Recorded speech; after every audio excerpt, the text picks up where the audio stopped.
Ouverture ce matin au ministère de la formation professionnelle chargé du dialogue social d'un atelier de restitution sur le déploiement du recensement biométrique prochain des agents de l'État.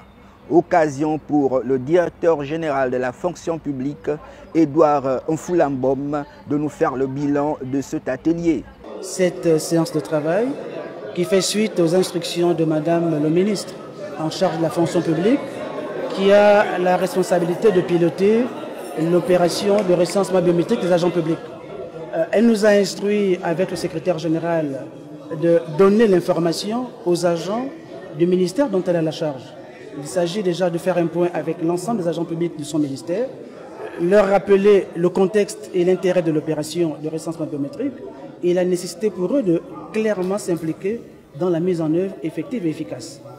Il s'agit pour le gouvernement de pouvoir disposer des outils et des fichiers fiables qui devraient permettre de pouvoir élaborer des vraies politiques publiques en matière de gestion des agents publics. Il s'agit donc là d'un levier important que le gouvernement veut utiliser pour faire en sorte que, plus que jamais, la gestion des agents publics soit modernisée et rendue plus fiable pour une administration plus efficace et compétente. Le recensement biométrique de 2019 est une opération impartiale et qui est neutre, qui se fonde sur déjà le fait que, du point de vue juridique, la Commission nationale pour la protection des données à caractère personnel a rendu un avis.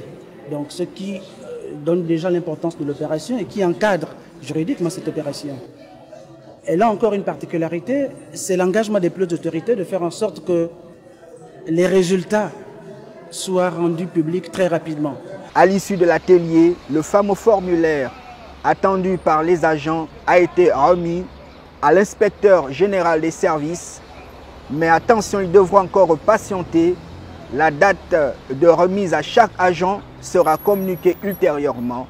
Après, le ministère de l'Emploi, de la fonction publique, du travail, de la formation professionnelle chargé du dialogue social, direction le ministère de la Défense nationale pour la suite de l'atelier de restitution.